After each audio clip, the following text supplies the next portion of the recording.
Buenas tardes. Sí, ya estamos en vídeo. Buenas tardes. Oh, sí. Buenas tardes. Muy buenas tardes. Estamos en una nueva cita del Aula de Literatura José Cadalso. Como ya saben, es una actividad organizada desde la Delegación de Cultura. Ya empezamos. A ver, sí. De la Delegación de Cultura, y es una apuesta personal de la concejala Ana Ruiz Domínguez. Hoy tenemos con nosotros a Luz Gabás, que es la autora de, entre otras, Lejos de Luisiana, que gana el Premio Planeta 2022. Muy bienvenida, Luz. Muchas gracias. Muchas gracias, Ana.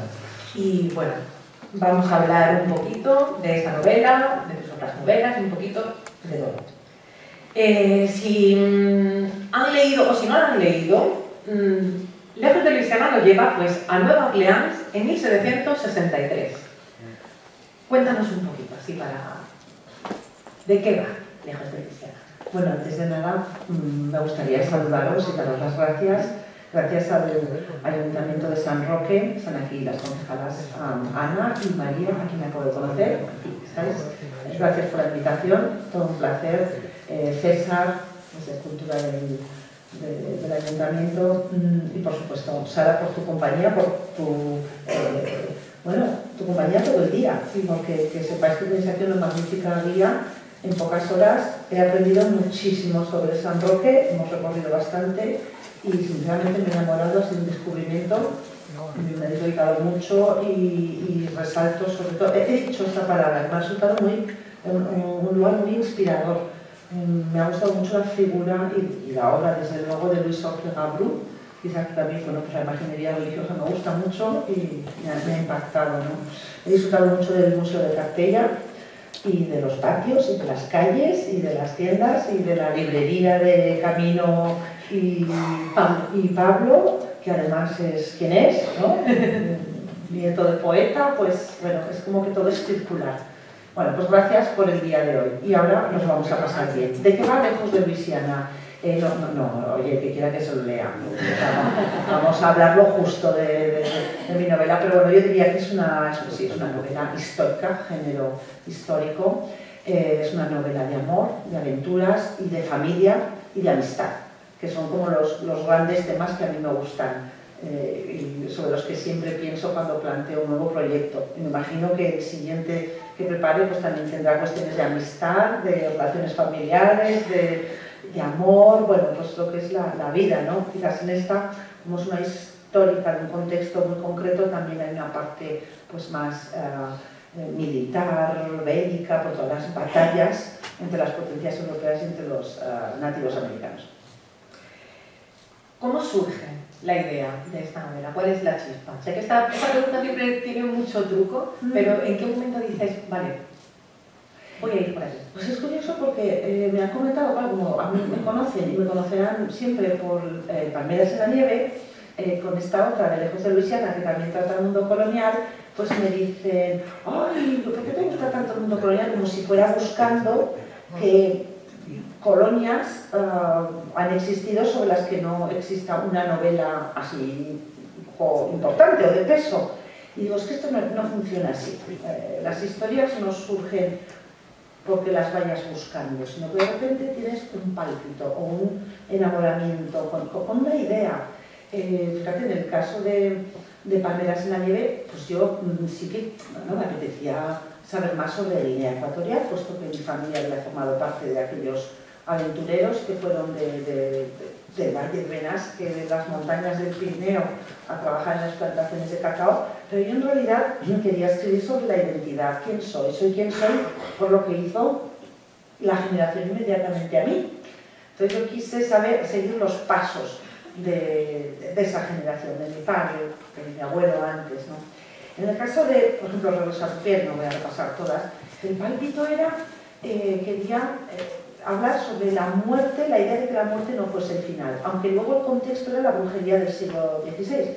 Y en el caso de Lejos de Luisiana, pues el pálpito era escribir una novela sobre el esfuerzo, o la capacidad como individuos y sociedad para continuar adelante a pesar de todas las adversidades. Y entonces, pues bueno, tú vas leyendo, vas viajando, ¡pam! Y me topo con la figura de Bernardo de Gálvez, que no, o sea, que la novela tiene, bueno, un papelito, está allí porque tiene que estar, porque fue un personaje importantísimo en la época, pero yo no escribo la novela sobre Bernardo de Gálvez, sino que él fue gobernador de Luisiana y luego fue virrey de Nueva España y tiene que estar, ¿no? Pero surgió de un viaje que hice a Macharabiaya, un pequeño pueblo de Málaga, tras los pasos de Bernardo de Gálvez, porque yo estaba preparando un relato sobre la ayuda de España en la independencia de las 13 colonias de Estados Unidos, las 13 colonias que formarían los Estados Unidos. El papel de España fue esencial en la independencia y la figura de Bernardo de Gálvez muy importante. Pues mira, por eso fui a Macharabiaya. En Macharabiaya me interesé más por esos años en los que España poseyó el corazón de Estados Unidos, lo que era la Luisiana, que era un territorio inmenso que iba desde Nueva Orleans hasta cerca de Canadá, la zona alta de Missouri, y hacia el oeste no se tenía muy claro dónde terminaba el territorio de Luisiana. Pues todo ese territorio fue gobernado por España durante 40 años, entre 1763 y 1803.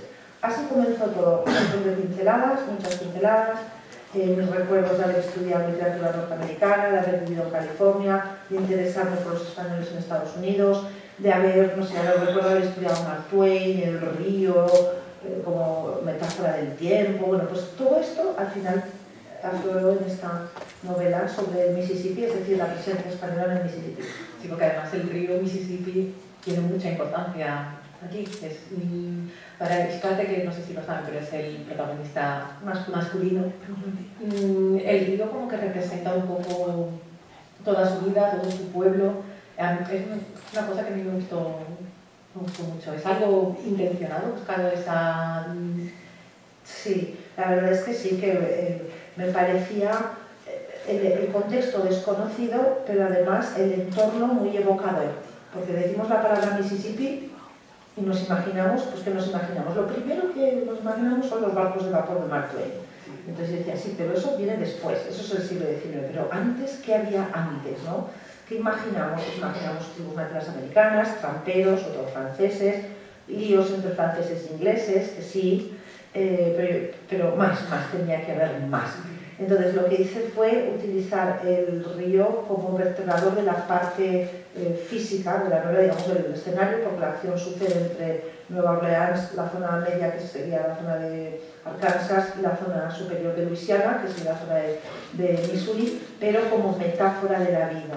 Entonces, el río acompaña siempre a los protagonistas, que son Xcaret, un nativo americano de la tribu Kaskaskia, y Suzette, que es una joven criolla francesa, y para ellos el río es el símbolo de su vida, de aquello que los une, y bueno, y sobre todo para Suzette, que añora mucho su tierra cuando está lejos de Luisiana, pues es el Mississippi es el significado de lo que, bueno, de lo que para ella es la felicidad. Tenemos la historia de amor, como bien has dicho, entre Suzette y Xcaret. Es una historia de amor, pues bueno, que rompe todos los moldes de la época, porque él es un nativo americano, ella es la hija de un acomodado francés. Entonces, bueno, pero también, o sea, esa es una pregunta un poco doble, porque tenemos también la historia de amor de Margot, que es la hermana de Suzette, que es una historia de amor, a ver cómo os explico. Margot siente amor por su marido, pero a la vez tiene una idea como muy... hago lo que se debe hacer, o sea, sin salirme nunca del camino. Entonces es un poco como las dos hermanas, como que tienen una historia de amor real, pero muy diferente, una manera muy diferente de entender el amor. Sí, como te he dicho al comienzo, yo bueno, quería en la novela tratar sobre pues, la amistad, la familia, entonces tengo que crear grupos de personajes. Entonces, ¿qué es lo que hago cuando me documento?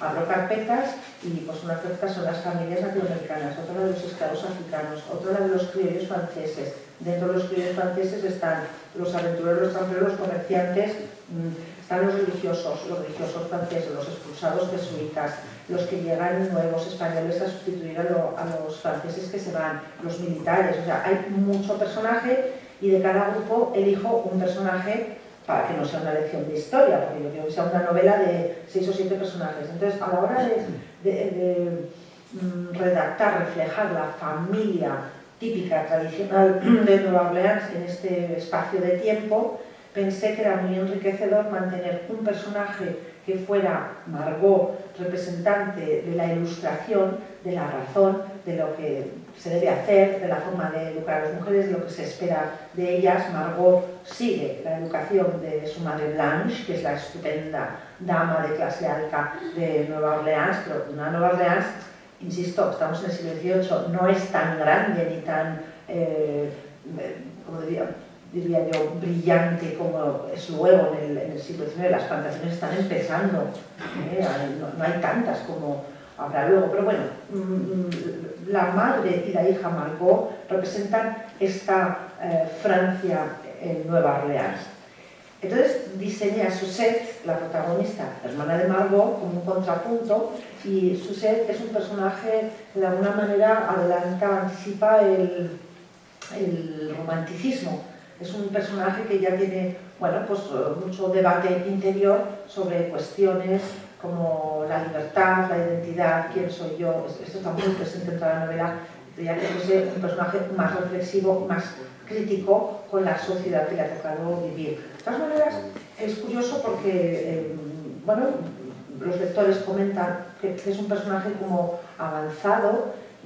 Yo creo que es moderadamente avanzado, o sería verosímil dentro de ese cambio en el paradigma mundial, porque para avanzada tenía otros personajes femeninos que luego, o sea, si no estuviesen inspirados en personajes reales, parecería que yo me estaba inventando un personaje absolutamente fuera de lugar, como es el caso de Cécile, que, bueno, es una mujer que existió. Hay personajes que, luego lo cuento en la nota de la autora, que me han inspirado a personajes reales, y esta Cécile existió. A los 15 años se casó, la casaron con un panadero, con quien tuvo un hijo. El panadero decide irse a Francia por asuntos propios un tiempo que son años. Entonces ella se enamora de un señor nacido en los Pirineos, justo al otro lado donde yo vivo, en la población de Bedús, militar, que entra también en el negocio de las pieles. Bueno, el caso es que se enamoran, y con este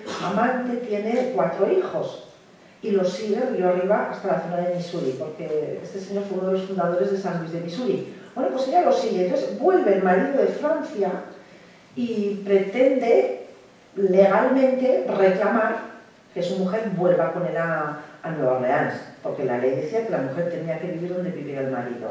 Y entonces ella dice que no piensa bajar y que vendrían los soldados y que esto es real, esto no me lo invento yo, esto sucedió así.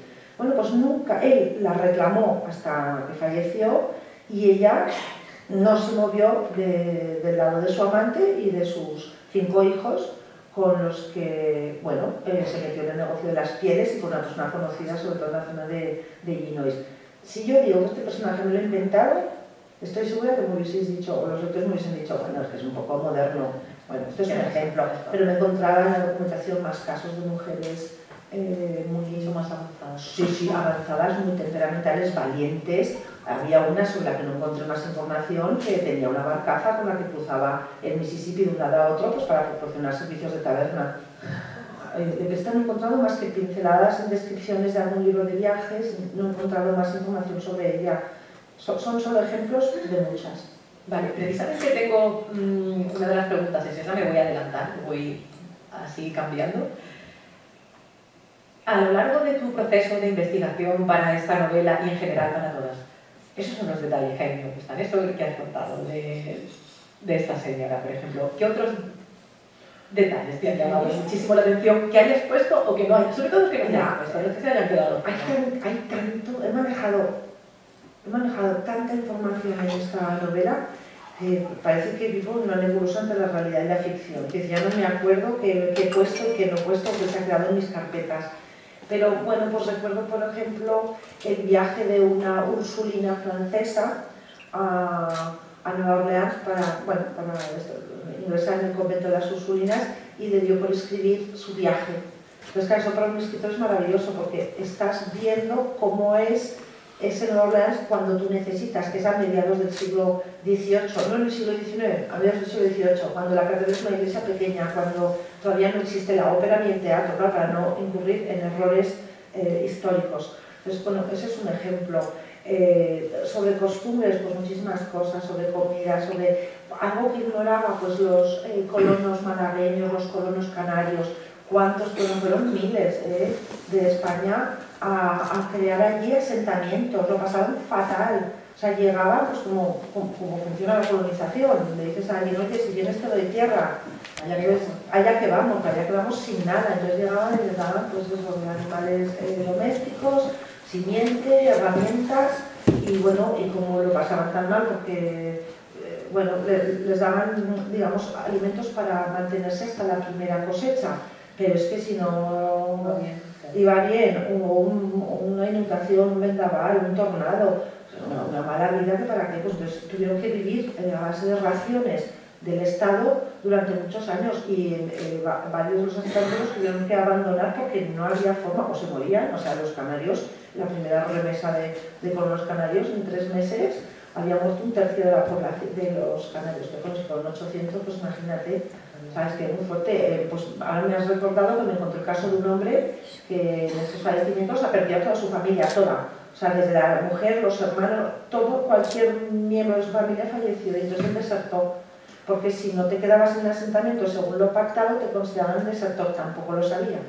Por eso se tenían que quedar ahí en el asentamiento. O sea, exactamente igual que un régimen militar. Y entonces, bueno, él enloqueció y desertó, y creo que ahí ya no, o sea, ni lo reclamaron para cárcel. Entonces enloqueció. Y ahora, ¿dónde encontré eso? Pues creo que no sé, quedan las actas, no me pregunté. No preguntes, pues son cuadernos y cuadernos de notas, de las cuales luego utilizo aquellas que me sirven para, bueno, centrar el tema de cada capítulo, o para ambientar el tema de cada capítulo. Pero vamos, decenas y decenas de ejemplos, sí. Esto de la parte, digamos, europea, luego estaría la parte de los nativoamericanos, también aprendí muchísimo, y de los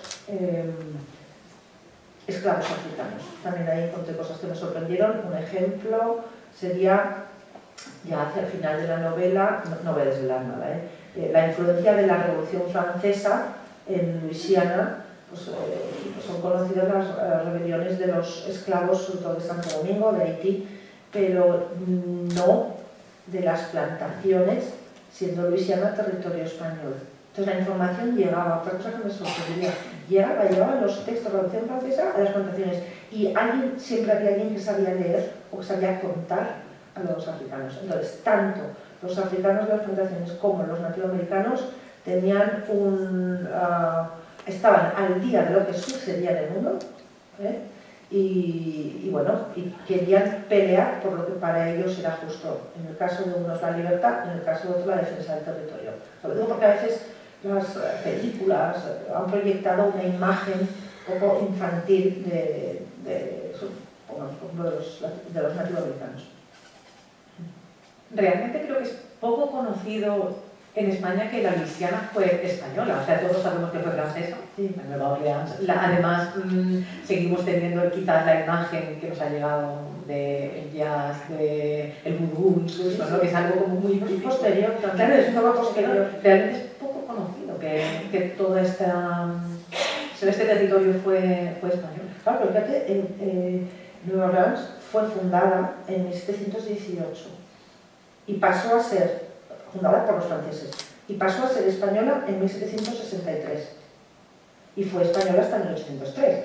Quiere decir, al mismo tiempo fue casi española que francesa, pero asociamos Nueva Orleans a la France, la asociamos, dejamos poca huella. Yo, creo que tengo mis teorías ya al respecto, 3 o 4 posibilidades, o la fusión de todas esas posibilidades.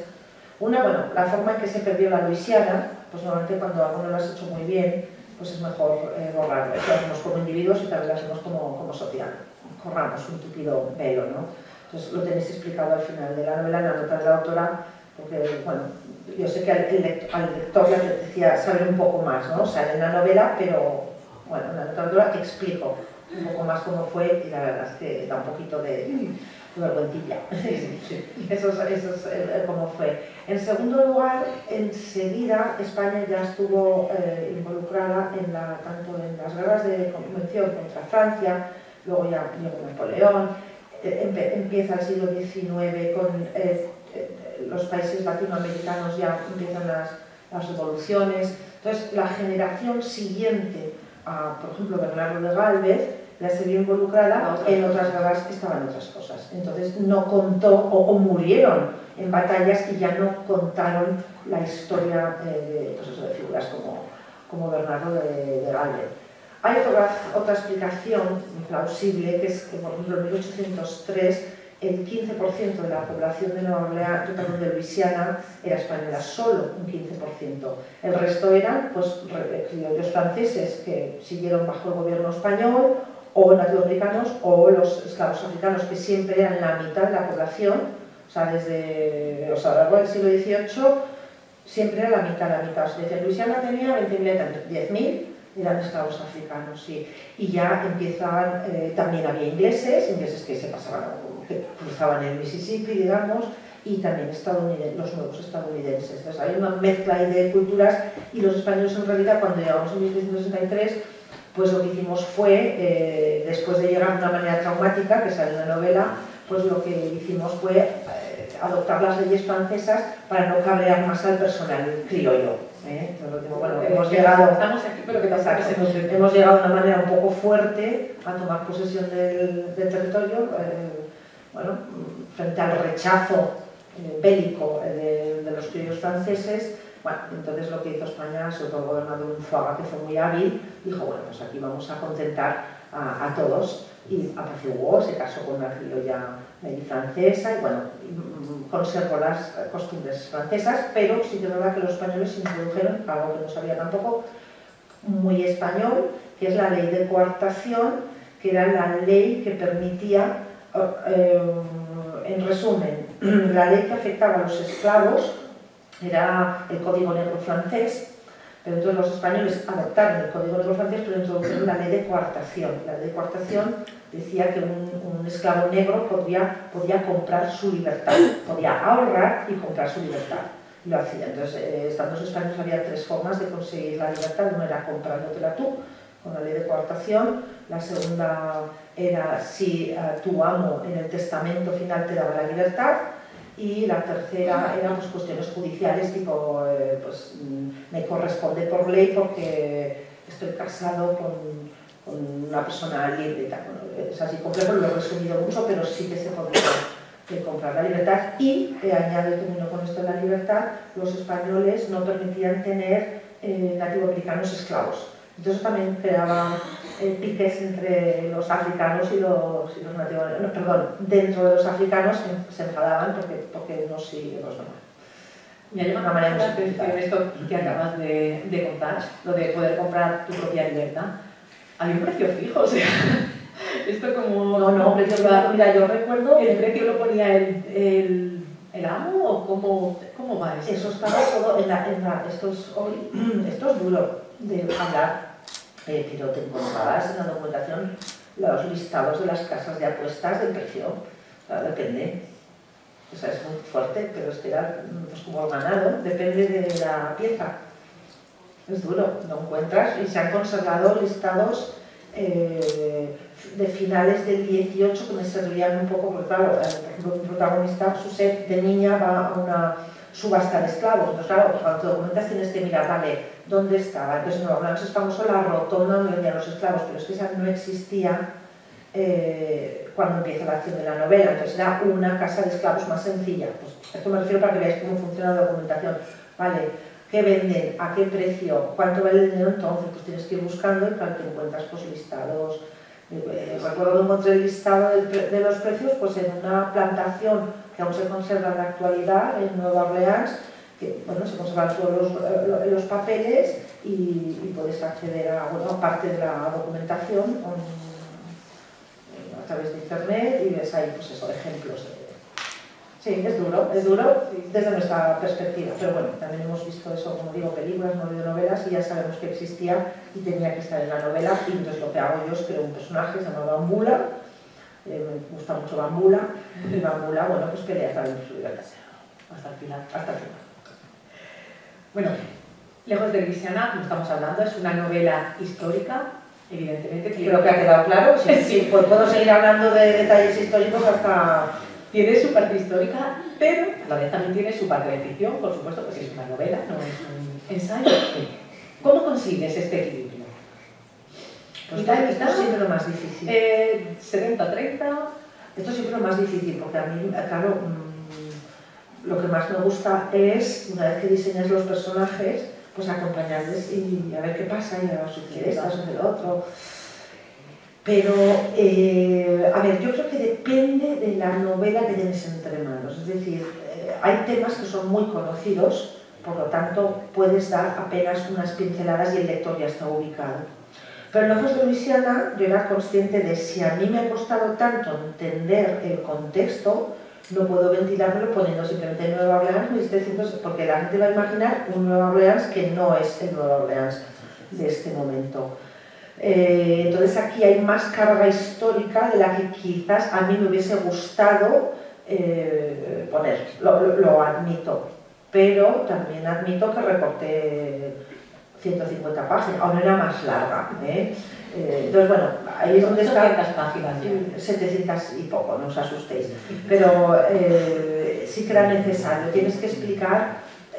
Explicar no quiere decir dar una lección de historia, sino que los personajes se muevan en más escenarios. No puede suceder todo en Nueva Orleans, tiene que suceder en Arkansas, tiene que suceder en Missouri. Claro, porque es más lógico. Entonces, yo tengo que elegir de todas las tribus que aparecen cuál elijo y por qué de las tribus del Mississippi, para que por un lado la novela sea veraz históricamente y por otro lado sea verosímil novelísticamente, porque como bien has dicho, va a haber una relación entre un nativo americano y una criolla francesa, la hija de un comerciante. Esto, ¿por qué los lectores, por qué vosotros os lo creéis, ¿no? En este pacto que se establece entre el escritor y el lector, que llama la suspensión de la incredulidad. Sí, suspensión de la incredulidad. Yo he dicho suspensión de la credibilidad. Y es la suspensión de la incredulidad. Es esto, ¿no? Suspension of, ¿cómo era en inglés? Disbelief. Disbelief. Yes. Era esto. Incredulidad, sí. Exacto. Es el pacto que se establece entre lectores y escritor, en el sentido de que vais a estar dispuestos a creeros de lo que yo os cuente. Entonces, claro, como escritora dices, bueno, tiene que ser verosímil esta circunstancia de esta francesa y este nativo americano. Entonces busco todas las tribus habidas y por haber a ambos lados del Mississippi y elijo esta Kaskaskia. ¿Por qué Kaskaskia? Primero, porque no es muy conocida, con lo cual soy más libre, pero empiezo a tirar del hilo. Venga, va, ¿qué pasó aquí en Kaskaskia? Y me encuentro pues que la tribu Kaskaskia estaba a pocas leguas de la de la aldea Kaskaskia francesa. Me encuentro con que los Kaskaskia y muchos del lado este del Mississippi han sido educados por los jesuitas, conocen la religión y la lengua francesa. Luego ya no hay un abismo entre los personajes, conocen la educación francesa. Me encuentro que hay una leyenda en la que el hijo de un jefe Kaskaskia se enamora de la hija de un comerciante francés. Anda, yo siempre digo, si hay leyenda es que algo hubo. Algo hubo. La leyenda termina fatal, pero me sirve de inspiración, ¿no? Me sirve de inspiración, digo, bueno, puedo tirar de este hilo. Me encuentro que en la zona de Illinois, todos los primeros que llegan, que son franceses, son tramperos franceses que llegan sin sus esposas, no son como los militares españoles que llegan luego a los fuertes con su mujer, llegan sin esposas y se casan con nativas y se indianizan. Por lo tanto, los primeros censos que hay en los registros de San Luis de Missouri son de mestizos. Bueno, pues entonces, bueno, es que claro que hubo relación, como ha habido siempre entre todo tipo de personas, más de la que nos parece siempre. No sé si acabo de terminar de responder a la pregunta de cómo se consigue ese equilibrio. Una mezcla de intuición, de lecturas. O sea, yo leo novela histórica y cuando leo una novela histórica digo, ¿me ha gustado esta novela? Sí, ¿por qué? ¿Qué es lo que más me ha gustado? ¿Qué es lo que más me ha gustado? Entonces lo intento aplicar para mí. Pero reconozco que es difícil, o sea, es más fácil esto de la paja y la viga, en el ojo ajeno, esto es así, y luego cuando te toca a ti te cuesta renunciar a un párrafo o un capítulo. Yo os pongo un ejemplo que no es de esta novela, pero no vais a entender. En Regresa a tu piel, La acción sucede en el siglo XVI y resulta que en el pueblo donde nací pues, se celebran unas cortes, las Cortes de Aragón, y acude Felipe II. Entonces es importante en la novela porque los caballeros de las montañas bajan, están muy cabreados con el rey y van a presentarle sus quejas por algo. Entonces, claro, yo soy nacida en Monzón, tengo que ambientar el siglo XVI y las Cortes de Aragón. Y de repente escribo como 16 páginas, que es un folleto turístico del 16 impecable. Impecable. De verdad, o sea, calle por calle encuentro mapas, planos, todo lo describo maravillosamente bien. Claro, cada vez que lo leía me atascaba ahí, me atascaba. Porque había perdido el foco. ¿Cuál es el foco como novelista? El foco es que los señores de la montaña están muy enfadados con el rey y se van a atrever a plantarse en las Cortes de Aragón para decirle al rey: oiga usted. Eso es lo importante. Y lo otro es pues, que Lucabas nació en Monzón y mira todo el material que ha encontrado. Pues eliminé como 16 páginas y desde luego la novela es otra. ¿Lo podía haber conservado? Sí. ¿Era necesario? No. ¿Le importa al lector el mapa, el plano detallado del siglo XVI? No. ¿Me importa a mí? Sí, pues te lo guardas y das una conferencia. ¿Para qué te lo guardas? No sé dónde está, francamente. Eso es lo que cuesta. Y a veces hay que saber cortar, podar. Muy difícil. Es difícil, pero hay que hacerlo. Sí, y a veces reforzar, y en algunos casos, bueno, pues igual aquí es un poquito, esto repetitivo, lo tengo que poner porque si yo misma que la estoy escribiendo, ya no me acuerdo dónde había estado este personaje hace unos meses, ¡pam! Lo tengo que poner, sobre todo estamos en género y novela histórica, este es un tipo de género muy concreto. ¿Tú has dicho alguna vez que tus novelas tienen un puntito de culebrón? Sí, claro. Sí. Desarrolla la idea. A ver, a mí es que me encantan las historias de amor, los historiones, las historias del siglo XIX, las grandes pasiones, los enfados, todas estas cosas, las lealtades, las traiciones, todo un poco así subidito de tono, claro, eso tiene un punto culebrón. Claro. Me encantan los folletines. Sí, sí. Y hay momentos para todo, quiero decir, esto es una novela histórica, del mismo estilo de novelas históricas grandes escritas por autores españoles. Y lo digo, o sea, así, porque soy consciente de ello. ¿No? Porque hay autores españoles magníficos que escriben una novela histórica con una historia de amor y la etiqueta es novela histórica. Lo escribe una mujer, es novela histórico-romántica. Bueno, yo digo, si lo quieren poner esa etiqueta, que pongan la etiqueta que quieran, ¿vale? Pero en las de los hombres también el eje es la historia de amor. A ver, yo creo que una novela histórica, si es demasiado histórica, como he dicho, parece una lección de historia. Y yo quiero escribir una novela sobre la vida. A mí me gusta escribir sobre la vida. Y en la vida, ¿qué es lo que hay? Pues como dicen las escritoras argentinas, que también son muy buenas con esto de la novela histórica, pues ¿qué hay? Hay amor, hay odio, hay política, hay sexo, hay deseo, hay relaciones familiares, relaciones de amistad, traiciones, lealtades, pues por ahí anda la cosa, ¿no? Y eso lo convierte en culebrón. Bueno, pues es que la vida es un culebrón. O sea, yo en la documentación que manejaba, de verdad que se me ocurrían muchas historias y muchos culebrones, muchos. Sí, entonces yo creo que el concepto cuando se desarrolla la idea de culebrón es que en mis novelas están muy presentes los sentimientos y grandes pasiones. Son novelas apasionadas y en eso hay un guiño. A mí me gusta mucho el romanticismo puro del XIX, pero que exalta los sentimientos. No es solo plantear historias de amor, sino una exaltación de lo sentimental.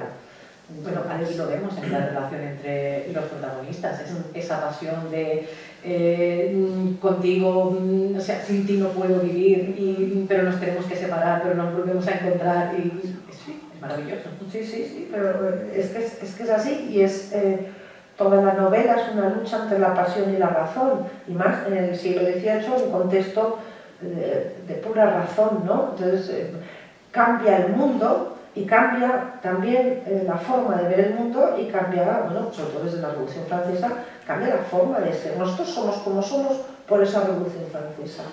Somos como somos porque somos herederos del romanticismo. Y yo tengo la teoría de que ahora, más que nunca, en todos los terrenos hay una exaltación del romanticismo. Es como si ese romanticismo del siglo XIX que solo vivieron los afortunados dedicados a la cultura, a la política o en las altas esferas, ahora se hubiese extendido a la masa. Estamos viviendo un romanticismo, el romanticismo de la masa. Sí, estamos viviendo ahora. de acuerdo. Pues en todo, y se está yendo, por ejemplo, también en lo político. Bueno, has hablado un poquito sobre tu proceso de investigación histórica. Vuelvo a repetir, son 700 y algo. Dios quiere asustar, yo venga aquí hablando del culebrón, del amor, de la amistad. No, es broma. Pues eso, ya estamos viendo el libro, el proceso de investigación tiene que ser brutal. No fue. Cuéntanos un poquito, o sea, cómo, aquí ya voy la parte práctica, o sea, cómo te organizas, cómo... cuéntanos un poco. A mí me hubiese gustado tener un equipo de personas trabajando para mí, ¿sabes? Tú sentada a dar estos temas. Eso es impensable. Pues, primero, entenderlo todo, leer todo como en la universidad, tomando apuntes, lo que he dicho antes, carpetas. Después, una línea temporal con cartulinas, van a ser 40 años, elegir los momentos estelares o los que tienen que salir sí o sí. Pero estamos hablando de momentos históricos o momentos... Primero, momentos históricos para ubicar la acción, para ubicarme, porque claro, todo lo que sucede como momento histórico va a afectar la vida de los históricos. Lo hago yo en todas las novelas, o sea, el contexto histórico es este y las decisiones de los de arriba condicionan la vida de los personajes. Entonces, ¿qué sucede importante? Pongo un ejemplo, yo qué sé, ¿cómo va a salir Bernardo de Gales? Bernardo de Gales sale porque le arrebata a los ingleses 3 fuertes. ¿Qué fuertes son? Baton-Rouge, Manchac y Natchez, pero luego se lanza él solo y conquista, recupera para España de la Florida, Movila y Pensacola. Vale, esto es un hecho histórico esencial. Todos los que estudian ese momento, o sea, no puedes escribir Lejos de ilusiones sin nombrar la batalla de Pensacola o Pensacola. Vale, ¿es importante en la historia de mis personajes? ¿Sí o no? Entonces, si es que no, lo citas, pincelada, ¿has oído decir? Lo nombras, como sea lo encajas. ¿Es importante porque algo le pasa a un personaje? Sí, vale, pues entonces sale. Entonces conduces a los personajes para que lleguen a la batalla de Pensacola. ¿Cómo de extensa es la batalla de Pensacola? Pues como no estoy hablando de la biografía de Bernardo de Gálvez, pues se va a quedar en algo sucede allí, algo pasa. O alguien resulta herido, o alguien muere, o alguien se encuentra a alguien, o alguien se entera de algo. ¿Vale? Entonces lo que haces es la cronología y luego vas anotando qué puede suceder en cada personaje. Entonces, eso es fantástico, ¿eh? No es una lección de escritura así, bueno, totalmente. O sea, bueno, por si hay alguien que le resulte interesante, pero es un encaje de bolillo. Entonces tienes los personajes históricos, van a estar sí o no, y por qué, y los que importan que son los 7 o 8 principales, y en esos los 40 años durante los cuales les tiene que pasar, y se casan, se enfadan, son leales, los traicionan, se mueren, todo eso tienes que poner en la línea temporal. Eso es como una primera aproximación, y luego toda la información la divides en... Yo sabía que iba a tener 4 partes la novela, quería que correspondiera a las partes de un río, de casualidad, curso alto, curso medio, curso bajo, mar. Y ya en cada parte, y no sé, yo soy muy cuadriculada, que sean bastante ponderadas, ¿no? Que ninguna sea mucho más larga que la otra, no, más o menos equivalentes, y luego ya empiezas a ir por capítulos y en capítulos escenas, y esto es como en el cine, ya empiezas ya como en el cine a visualizarlo. Me dijo un periodista en Latinoamérica y me encantó, un señor mayor, ya estaba curtido, y dice, mira, yo es que ya tengo muchos años y ya tengo una prueba para saber si una novela es redonda, y escoger al azar 3 o 4 personajes que no sean los protagonistas y estudiar si están terminados en la novela, narrativamente. O sea, que no estén puestos deus ex machina desde fuera, porque ahora me interesa que se encuentre aquí con alguien. No, si se encuentra con alguien, ese alguien ya ha salido antes, ya hemos anticipado que, o sea, no es de repente me encuentro a. Entonces hizo la prueba y dice, a ver, es que están todos acabados, digo, están todos acabados, todos, lo reconozco, están todos desarrollados y, hablo narrativamente, y terminados. No recuerdo quién fue el que dijo, era en relación al cine, pero también tiene mucho que ver en narrativa en general, sea el género y la manera, que si aparece una pistola, esa pistola después tiene que ser utilizada. Sí. Es que no recuerdo quién. Esto es un clásico, y pero lo decíamos. O sea, si hay un primer plano de una cucharilla, esa cucharilla significa que luego va a ser importante en la película. Pues algo así pasa en el cine también. O sea, si de repente va por la calle y saluda a alguien, buenos días, medios rojos, pues si no, no lo pongo. Si no, no me aporta a mí nada. Porque entonces narrativamente sería pues iba paseando por la calle saludando a sus vecinos, ya está, pero no me realces a una persona en concreto, porque si esa persona sale, luego tiene que... Y si sale 3 veces, pues ya va formando parte de la trama. Por eso ha sido tan compleja de hilvanar y de casar y de que se vea sabiendo en todo momento pues que tú quieres seguir la pista de pues, estos 6, 8 personajes, ¿no? Que son la familia de ella, la familia de él y la familia de Bambula. Estas 3 familias, diría yo, que son las importantes. ¿Cuánto tardas aproximadamente en escribir uno de tus libros? Entre escritura, o sea, investigación, escritura, dirección... Eso depende del manuscrito. O sea, está en concreto... O sea, Palmeras me costó, siempre lo digo, desde que yo dije voy a escribirla hasta que salió publicado pasaron 5 años. Pero ahí incluyó también el último año que era la búsqueda, digamos, de editor. Pero bueno, Palmeras me costó y esta me ha costado mucho, pero... 4 años, pero solo dedicada a esto. Es decir, que con Palmeras pues también trabajaba en otras cosas y tal. Entonces, han sido 4 años dedicados a la novela. 2 para la documentación y 2 cuando me senté a escribir en primavera de 2020.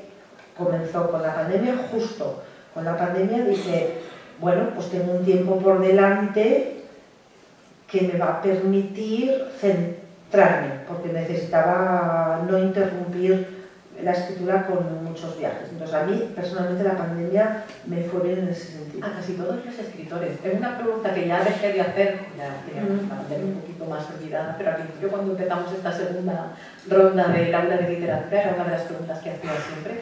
Y creo que todos los escritores me contestabais lo mismo. A mí personalmente me... Claro, pero porque estamos muy acostumbrados a estar encerrados en una habitación escribiendo horas, semanas, meses... o sea, el concepto de estar encerrado para nosotros no fue traumático, porque estamos acostumbrados. Lo que fue traumático fue el concepto existencial de nos vamos a morir todos. Entonces, ¿para qué me voy a encerrar a escribir una novela? Es un poco absurdo, ¿no? Porque no tiene ningún sentido que me voy a votar aquí, ¿para qué? Voy a dedicarme a, no sé qué, a ver series, no sé. Bueno, pero a mí, y sé que a otros también, a mí me sirvió para un proyecto de este calibre atacarlo sabiendo que tenía por lo menos un mes por delante para centrarlo. Luego ya puedes tomar tu vida desde un viaje o... un poco las cosas. Además, tú lo has dicho bien porque en el mundo editorial el concepto de estar encerrado o sea, tiene mucho sentido. Ahora mismo está escribiendo. Es que el último mes, bueno, mira, mi marido es el cocinero de la familia. O sea, si mi marido no me llamase a comer, me daría igual un bocadillo y el último mes te da igual todo. Sí, por muy majo que seas, te transformas en un ser desconocido, sí. Sobre todo el último mes. Estaba bien, a ver, no va mal tener obligaciones familiares, de hijos, de esas cosas, porque te obliga a salir de la obsesión. Sí. Hombre, creo que tanto para ti como para todos los escritores, creo que es muy importante enamorarte en el concepto más general de los personajes. Creo que es que creas un universo. Sí. Y como creas un universo, vives en ese universo. Y estás hablando con alguien, o estás el sábado tomándote algo con alguien, pero tu cabeza está, ay pobre, y ahora estás como si oyeras voces en tu interior, es un estado de locura y paranoia. Sí. No lo puedes evitar, y de hecho me preguntan muchas veces, ¿cuándo sabes que has terminado una novela? Pues cuando se callan esas voces. Cuando se callan, y entonces ya sabes que ya puedes empezar. Sí, pero tardan. O sea, yo, por ejemplo, ahora empiezo a oír voces, pero ahora ya ha pasado un tiempo, la novela ya funciona sola y ha habido un proceso como de despedida, ¿no? De ya vuelas, es como un hijo, tú ya vuelas solo. Entonces ya puedo permitirme escuchar otras voces, sí. Pero sobre todo es ese momento en el que notas una paz interior y dices, ya está, o sea, ya está, ya no hay que cambiar nada, ya ha viajado, ha hecho, o sea, está todo terminado. Ese viaje físico-emocional está rematado en todos los personajes, ya está. Bueno, como pueden ver, como hemos hablado antes, fue el Premio Planeta 2022. ¿Cómo cambia la vida el Premio Planeta? Bueno, en la parte, digamos, de promoción es muy diferente a las otras promociones. Durante una novela pues haces una promoción intensa un par de meses y luego vas teniendo tus compromisos. En el caso de una promoción del Premio Planeta, realmente me ha sorprendido, no me la imaginaba así, es muy intensa. Pero la verdad es que te aporta una gran satisfacción. Es que, claro, cuando lo piensas, dices, fueron muchos manuscritos y de todos, o sea, el tuyo, por lo que sea, ha tocado la fibra de un jurado, de un grupo editorial como Planetas, que es muy fuerte. El premio mejor votado del mundo. Sí, pero la parte económica es algo que, bueno, el dinero se va, como dice el madre, el dinero se va, pero el prestigio queda. O sea, es que toda la vida seré Premio Planeta 2022. Y lo dices con un gusto y yo lo digo, y me lo repito a una hora, me miras pero nena, que eres el Premio Planeta, ¿no? Es algo...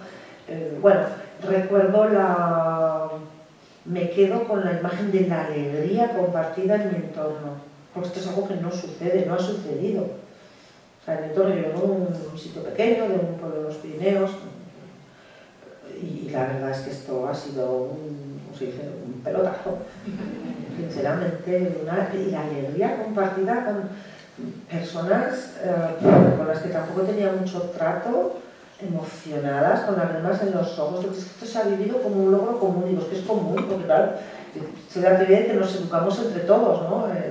Primero la familia, evidentemente, pero también la comunidad tiene algo que ver en tu forma de ser, en tu forma de ver el mundo. Bueno, pues sí, con una gran satisfacción. Para mí la palabra es satisfacción, sí. Bueno, con la gira planetaria te has recorrido casi toda España, por no decir toda, te has recorrido también parte de Latinoamérica. Tendrás un montón de anécdotas para contar. ¿Alguna que te haya emocionado especialmente? La verdad es que, como estoy en modo trabajo, pues es que es todo como muy rutinario. O sea, la anécdota compartida es el encuentro con los lectores. Que, por ejemplo, he tenido clubes de lectura online en pandemia y luego he conocido a las personas allí. Bueno, pues esto siempre hace ilusión, ¿no? Porque lo que ha sido un club de lectura en Argentina, en Buenos Aires, y luego resulta que estás conociendo a la persona. Eso sí que es muy bonito. Anécdotas, a ver, yo os voy a contar una anécdota que también me ha pasado hoy aquí en San Roque, y es que lo de la editorial se me ríe porque dicen que allá donde voy o me lo invento, o esto no puede ser, me encuentro a alguien de mi tierra. Lo de mi tierra no hablo de la provincia de Huesca, que es más grande, sino de mi terruño. Allá donde voy. Pues es que en Buenos Aires me acercó una señora mayor y me dijo, mi abuelo era de la aldea, estamos hablando de aldeas, de la aldea tal del Valle. Digo, no lo puedo creer, estamos hablando sí porque mi sobrina, o sea, conocíamos gente en común, ¿no? Y una señora que hace años que no está allí. Esto me pasa, he encontrado a una persona pues, que hasta luego estuvo de viaje de novios con una de mi pueblo. Aquí en la puerta me lo ha dicho, digo, y estaba la persona que me acompaña de Planeta, se ha quedado así, digo, ¿ves como que no me lo inventó? ¿Ves que no me lo inventó? Es verdad, es verdad. Es que fundimos mucho, éramos pocos, pero fundimos. Sí, sí. No sé, quizás también me quedo con la idea de que el Pirineo es también como un territorio mítico fuera de estas fronteras, y eso me gusta. Porque lo fue en el siglo XIX y así escribí la novela como Fuego en el hielo, que trata sobre eso, ¿no? Los viajeros románticos que descubren el Pirineo, y luego llegas pues eso, llegas a Santiago de Chile y donde dices, ¿y tú de dónde eres? Digo, yo no voy a decir el nombre del pueblo. O sea, entonces dices, pues de España, pero de los Pirineos. Y los Pirineos, que es enorme, enorme, es un lugar, ¿no? Que ubica. Eso me gusta. ¿Cómo ha sido el recibimiento al margen del planeta? ¿Cómo ha sido el recibimiento de los lectores con esta novela? Pues yo creo que los lectores que ya me conocían están muy satisfechos, muy contentos por el premio y muy satisfechos porque se han encontrado la novela que creían que se iban a encontrar, es decir, una novela sí, un Luzgabás 100% en esa mezcla de historia y sentimiento, ¿no? Y los que no me conocían se han llevado una sorpresa, porque esto me ha pasado en encuentros literarios, sobre todo ahora en primavera, digamos, ya ha habido un tiempo de lectura que me han dicho perdón, que no leían, perdón, que les gusta la novela histórica, pero que no se habían acercado a mí y que gracias a Lejos de Luisiana habían leído otras novelas. Sí, de alguna manera como hablo sobre lectores de novela histórica exigentes. Porque claro, a quien le gusta mucho la historia, pues igual quiere que aparezcan todas las batallas. A quien no le gusta tanto la historia, igual les son batallas. Lo que decíamos antes de ese equilibrio, ¿no? Es complicado. Es complicado. Pero sí, creo que he ganado nuevos lectores y eso me agrada. Vamos a seguir hablando de libros, pero vamos a cambiar un poquito el tono. Bueno, el tono. Vamos a hablar un poquito de Palmeras en la nieve, que fue tu primera novela, realmente, y fue un éxito brutal. O sea, el resto de novelas también lo ha sido, pero un éxito un poco inesperado para una primera novela, me refiero. O sea, te hicieron la película directamente. O sea, cuéntanos cómo fue un poco aquello. O sea, cómo surgió, porque tú no te dedicabas a... O sea, fue tu primera novela. Sí, fue la primera novela, fue lo primero que publiqué en mi vida. Sí, lo que pasa es que bueno, yo venía del mundo digamos, de las letras, filología, esto ya se sabe que aparece por ahí las biografías. Entonces, cuando me senté, era muy consciente de si iba a ser estas cosas como primera persona o tercera persona. Saltos en el tiempo, sin saltos en el tiempo. O sea, narrador, multiperspectiva o qué tipo de narrador. La parte técnica, esa ya la tenía. Ya la tenía. Otra cosa es, por mucho que tengas la parte técnica, la historia que quieres contar. Entonces, partes técnicas, partes tener una buena historia o tirar de un hilo sabroso. Y luego ya, la tercera parte, digamos, para mí sería ya el alma que tiene cada uno. Y esa es la receta perfecta. Esa es mi receta. No lo sé si es la perfecta, cada uno, no sé. No sé si existe la receta perfecta o, bueno, ya no depende de mí. Entonces yo tenía claro cómo quería contar esa historia. Mi planteamiento fue, si yo pidiera a alguien que me contase cómo fue la presencia española en Guinea Ecuatorial, ¿cómo querría leerla? ¿Qué querría leer? Volvemos otra vez en bucle a nuestra conversación, que no sea tradición de historia, que haya un poquito de todo y que conozca sobre todo el otro lado, no solo, claro, yo corría el riesgo de escribir una novela colonial muy nostálgica de la vida de mi padre y de mi abuelo y todos aquellos blancos en aquel paraíso terrenal que era la provincia de Fernando Po. Entonces dije, no, esta parte ya me la sé, porque la he escuchado, he crecido con ella. Ahora voy a estudiar la otra, que pensaban aquellos que nos recibían, ¿no? Los de allí, los nativos de allí. Y entonces, bueno, pues me sumergí en el mundo de los bubi de la isla, aprendí muchísimo y a ellos les gustó mucho, sobre todo a los bubi, porque de hecho tuve un encuentro en Madrid con bubis exiliados y me dijeron que de alguna manera había recogido lo que las siguientes generaciones de bubi ya están olvidando, porque mucho es tradición oral. Entonces, bueno, pues hice una labor que queda para el futuro, sí. Y fue, bueno, pues sí que fue una sorpresa para todo el mundo, incluidos los cercanos, porque no hay nada peor que decir, estoy escribiendo una novela, es que eso no se dice. Pero cuando dices, estoy escribiendo una novela, la gente es como, anda. Y ese anda, no sabes qué significa, es un otro que escribe una novela, B, que se ha creído esta, o sea, no sé, hay muchas opciones, ¿no?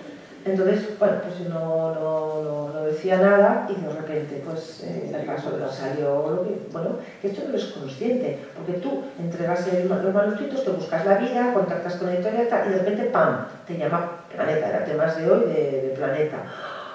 La misma editora que había editado El tiempo entre costuras. Claro, aquello era en serio. Que suena, eso es que son unas películas, suena el teléfono, y lo que sí que quiero transmitir es que no eres consciente de lo que significa. O sea, porque tú lo que quieres es ver tu libro con las tapas. No sabes ni cuántos ejemplares van a publicar, ni cómo funciona el sistema de distribución. Tú lo que quieres es que llegue el día en que tu manuscrito esté con tapa y portada. Y ese es el día más bonito de las personas que desean o que sueñan con escribir, cuando ves tu libro con las tapas. Y ese día no se olvida. El momento de Palmeras.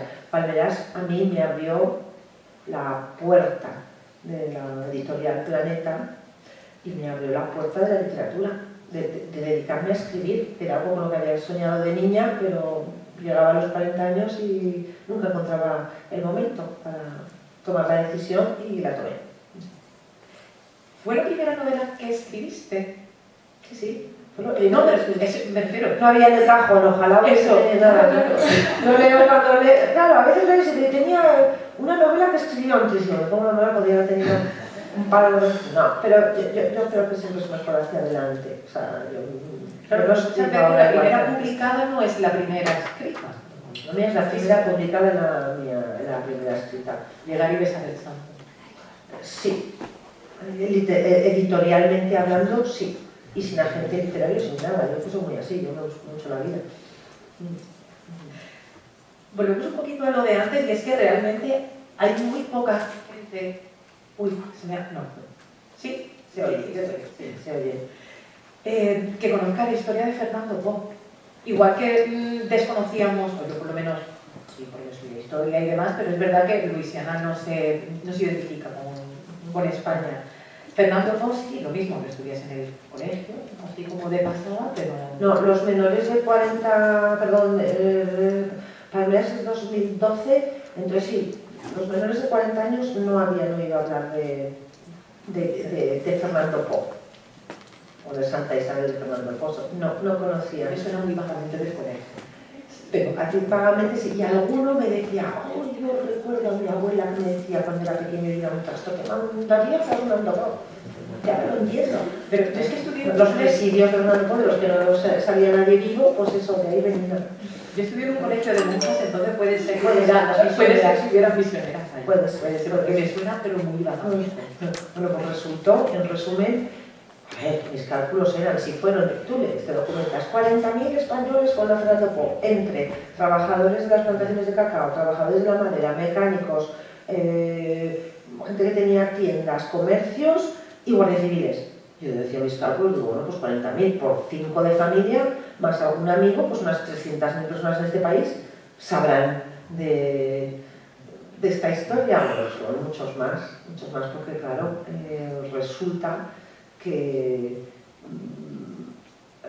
a ver cómo digo esto, mira, me escribió una carta un señor muy mayor, contaba que tenía 90 y algo, y él había vivido esa experiencia, y en la carta me decía, gracias por haberme hecho sentir joven de nuevo.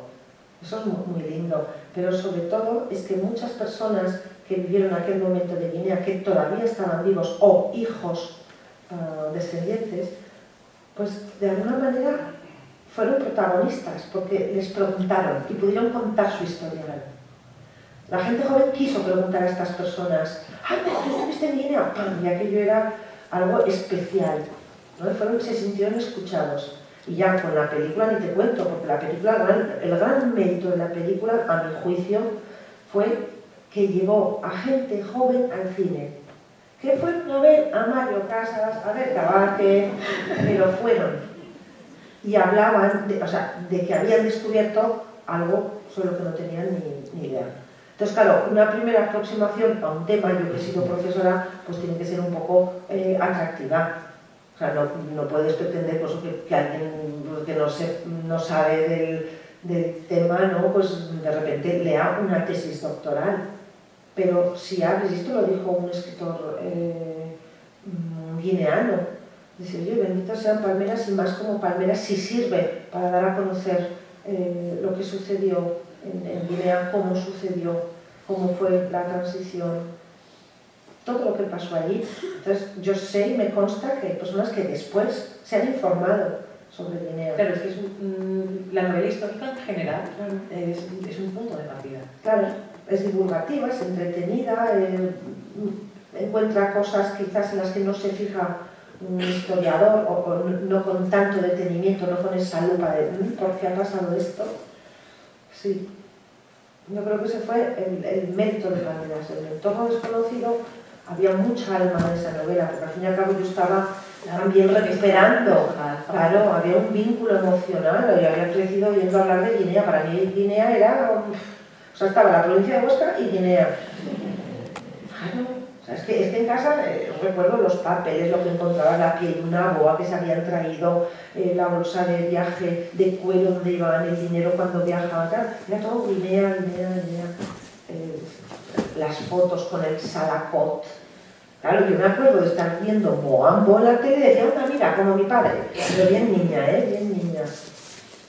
Bueno, esto es lo que yo he vivido en una casa de piedra en el Pirineo, en un entorno de nieve.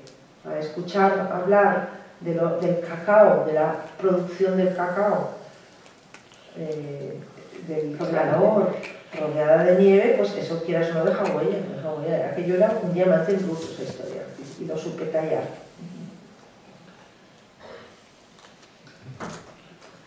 Y luego es importante también, sobre todo cuando es algo que concierne a tu familia o un tema al que tú te sientes muy cercano, es importantísimo verlo con distanciamiento. Es decir, ¿a quién le importa la aventura de mi padre? A nadie. Aquí, bueno, como mucho sacaría 200 personas, entre amigos, vecinos, conocidos, familiares. Tienes que ser capaz, no, digo porque esta tentación la tenemos todos, me parece que la vida de mis abuelos es la más interesante de todo el mundo, lo que les pasó a mis abuelos. Bien, seguro que sí, porque toda familia, toda persona, toda vida es una novela, pero para convertirla en novela tienes que emplear unas estrategias narrativas y tienes que distanciarte y convertir lo local en universal. Este es un buen consejo que cuando me llaman para cursos de, bueno, te invitan, sea cursos de escritura con pues me callo y continúo. Sí, es una pregunta que hago siempre a todos los invitados. Hemos hablado un montón sobre técnicas narrativas, que es un tema que me apasiona, que me gusta muchísimo. Además, ¿qué le aconsejas a alguien que quiere dedicarse o quiere empezar a escribir, no sabe cómo? ¿Cuál es tu consejo? A ver, son dos cosas diferentes, ¿a escribir o a editar? A las dos cosas. Pero es que escribir eso se lleva adentro, o sea, ¿qué quiere escribir? Escribe. O sea, una cosa es la pulsión por escribir. Vale, pues, o sea, yo no publiqué nada hasta los 40, pero claro, pues había escrito un diario muchas veces, en los colegios siempre escribía las redacciones, me encantaba escribir, leer, escribir. Vale, pues reformulo la pregunta. Vale. ¿Qué le aconsejas a alguien que quiera escribir para publicar? Eso es otra cosa. Primero, que no tenga prisa. Segundo, que no sea su obsesión. O sea, que trabaje hasta que tenga un texto que él, y si realmente tiene alma de escritor, y si realmente tiene alma de escritor y está leyendo mucho, es consciente de cómo escriben otros. O sea, no nos engañemos. O sea, si tú quieres escribir una novela histórica, o sea, a mí me vienen a decir, es que quiero escribir una historia de mi abuelo. Digo, muy bien, receta, léete 40 novelas históricas y después hablamos. Esto es para empezar, o sea, no puedes de repente, ¡pam!, porque viene aquí el Espíritu Santo y te ilumina y produces un texto. No, hay mucho trabajo detrás, un trabajo de vida y de lectura. Entonces, tú lees y entonces eliges, pues mira, me ha gustado mucho este estilo, o yo creo que estoy más cercana a esto. Esto sí es la novela histórica, si es policíaca, lo mismo. Si es romántica, lo mismo. O sea, no pues es una novela romántica sin haberte leído a las grandes de la literatura romántica. Desde las clásicas del 19 hasta las contemporáneas, las americanas, inglesas de 20 y tal. Esto te los tienes que leer. Entonces tú ya vas leyendo con ojo crítico y dices, y a partir de ahí empiezas a hacer tus probatines. Es que sin eso, si no hacemos el primer paso, no hay continuidad.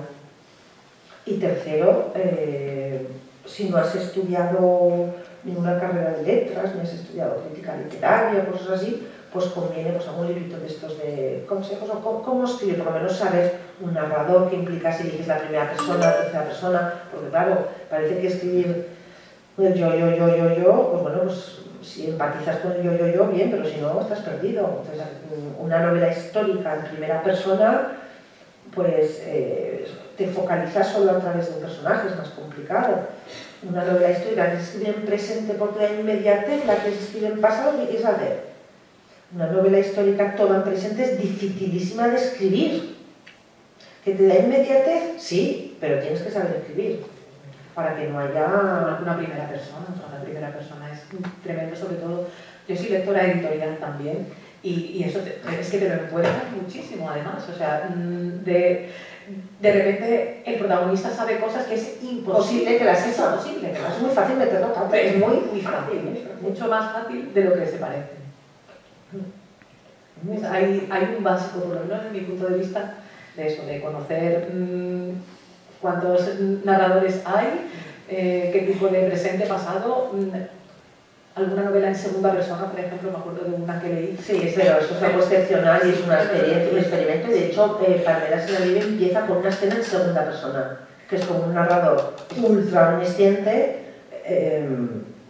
diciendo lo que va a suceder. Esto, pero claro, esto es una alusión a una película que hay de Lars von Trier de Europa, que emplean las técnicas de hipnosis, que dice, cuando cuente 10 va a pasar esto. Entonces, aquello me inspiró, pero solo aguantó en lo que es digamos, una especie de introducción ahí muy subida, ¿no? Es muy complicado. Es muy complicado. Que recuerdes que ya es fuera totalmente, ya es conversación totalmente fuera. En segunda persona, una oración por los que mueren, de Steve Aronan, que es fantástica, pero claro, es muy cortita y no es difícil de leer, pero sí que es verdad que es como poco natural. Es poco natural. A la hora de leerlo, que usted eres muy consciente de todo, es muy complicado. Pero claro, pues eso, todas estas cosas las tiene presente un escritor. Entonces, yo creo sinceramente que un escritor empieza en la infancia. Es alguien a quien le gusta mucho leer. Aunque luego estudie una carrera de ciencias, aunque luego se convierta como Gonzalo Ginés en veterinario, pero lo llevas dentro y poco a poco a lo largo de la vida lo vas puliendo. Por lo tanto, no hay esa prisa de tengo que se confunde. A veces, como en todas las profesiones, la fama, el que hayas ganado un premio, con el trabajar que tienes que hacer es un trabajo de por vida. De por vida. De por vida. Y a ver, la hora que después me regalan. Sí. Bueno, voy a hacer un par de preguntas más y ya abrimos el turno al público. Pues respondo rápida.